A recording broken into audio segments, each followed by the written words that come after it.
Halo brother and sister. Di video kali ini saya ingin mereview sepeda Genio Breaker 2.0 setelah pemakaian kurang lebih 4 bulan.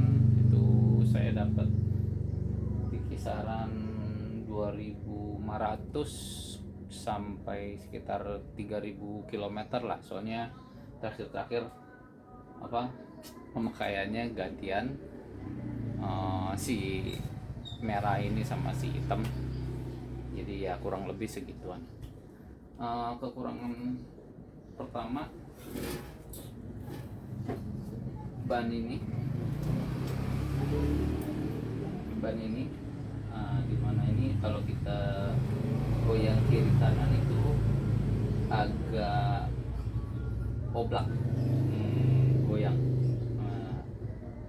dikit sih, mungkin karena karena sering lewatin jalan yang gak rata, jadi mungkin laharnya, bearingnya itu udah agak rusak dikit situ. Yang kedua itu fork atau head tube-nya kali ya. Mungkin forknya sih rigid, cuman bagian ini head tube pokoknya bagian depan aja. Kalau kita majukan kita rem yang depan, nah dia kayak bumpy gitu, kayak nggak stick, nggak rigid, nggak benar-benar rigid, dia masih ada ngayun dikit lah. Ini masih ada ngayunan. Tapi kalau ketika jalan ya nggak kerasa. Kalau dibanding yang Pacific Class, yang Pacific Class lebih keras, dia nggak ada ayunan di situnya. Tapi ya memang itu, kalau kita lagi gue sih, aku nggak bisa bedain feeling ayunannya Genio Breaker sama yang si Pacific. Oke, itu yang kedua. Yang ketiga, ini karena pemakaian udah lama, jadi saya ininya yang kekurangannya ya, kelebihannya udah di awal-awal. Nah, kekurangan ketiga ini di drifternya. Menurut pendapat saya, drifter Sensa ini kurang efektif, mungkin kurang efektif, kurang efisien, karena memang jadi satu lifter. Jadi kalau misalnya buat ngeberatin, kita cuma klik satu, buat meringankan kita klik lebih dalam. Nah itu dia, klik yang lebih dalam itu yang menurut saya agak kurang enak dibandingkan kalau kita pakai Shimano Tiagra. Lebih nyaman aja, cuma satu klik mau naikin, sama ini cuma kita tinggal pilih lifternya yang besar atau yang kecil buat nurunin, sama yang buat naikin giginya.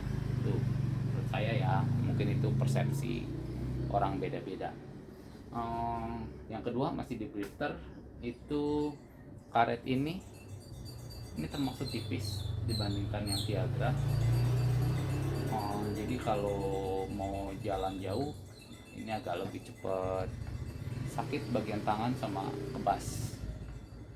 Yang Tiagra lebih lebih empuk, lebih tebal, terus lebih empuk gitu. Kalau bar type sih aku jarang megang ini sama di sini, karena selalu pasti megangnya daerah sini, 90% lah megangnya di sini, makanya ini lumayan. Soalnya terakhir saya nggak terlalu suka pakai sarung tangan. Nah, memang buat ngakalin ini kita enaknya pakai sarung tangan, cuman aku lebih nyaman bare hand lah. Lalu kekurangan yang keempat itu kekurangan yang di awal, yang dulu pernah saya bilang, itu ada komponen yang nggak tahan karat. Mungkin karena kena keringat atau apa, saya juga kurang tahu. Mungkinan sih kena keringat dan nggak dibanjur setelah dibanjur, dilap, dibersihkan lah setelah goes. Ya, kita lihat apa aja yang komponen yang kurang tahan karat. Nah, komponen satu ya ini mur yang tengah ini nggak tahan karat, waktu dulu pernah dibahas. Yang ini juga mur bolt yang ini mungkin karena ini memang kena keringetan di sini. Lalu ini juga FD nya karatan. Kalau ini karatannya lumayan parah, pertama bagian ini. Nah itu dia, ini juga karatan. Nah kalau yang ini mungkin karena keringat, berarti ya harus dibanjur atau dibersihkan lah habis goes. Lalu bagian ini, bagian BB nya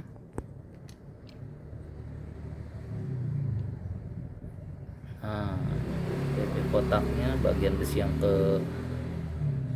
yang buat ke cranksetnya tuh, cranknya karatan. Ini juga karatan sama. Banyak kan sih mur sih ini tuh, karatan. Mur ini juga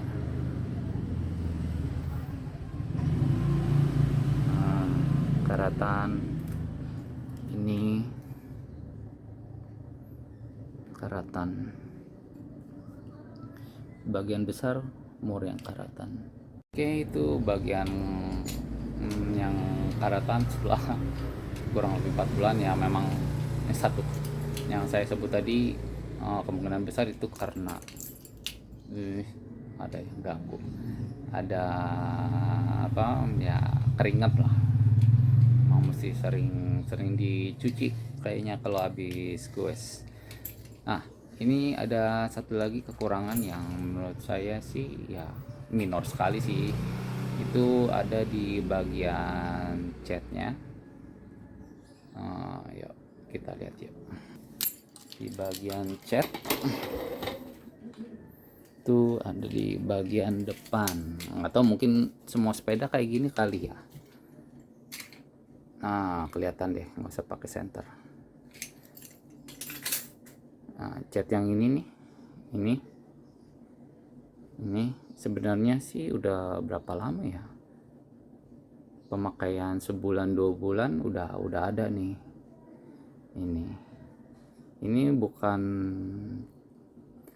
kena benda tajam atau kena barang-barang apa-apa gitu. Ini pure kayak si cat tuh gesekan atau lepas. Nah ini kayak kurang melekat, mungkin karena bagian depan kan, bagian head tube getarannya paling besar pas ketika melewati jalan yang kurang rapih. Ya ini minor sih, aku sih sendiri nggak jadi masalah untuk yang ini. Oke, mungkin itu aja sih kekurangan sepeda Gioneo Breaker ini setelah pemakaian 4 bulan, kurang lebih 4 bulan. Jaraknya sekitar 2.500 hingga 3.000 km.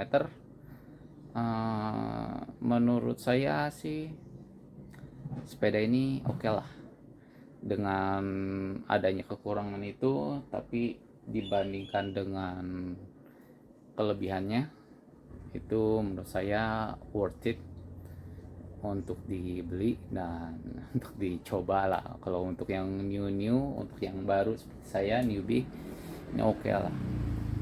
Untuk perjalanan jauh juga nggak masalah, karena ini udah pernah dicoba 100 km 2 kali, pernah 2 kali.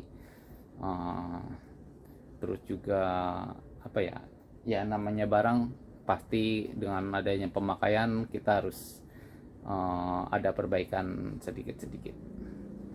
Oke, brother and sister, mungkin sekian video kali ini. See you on the next video. Bye bye.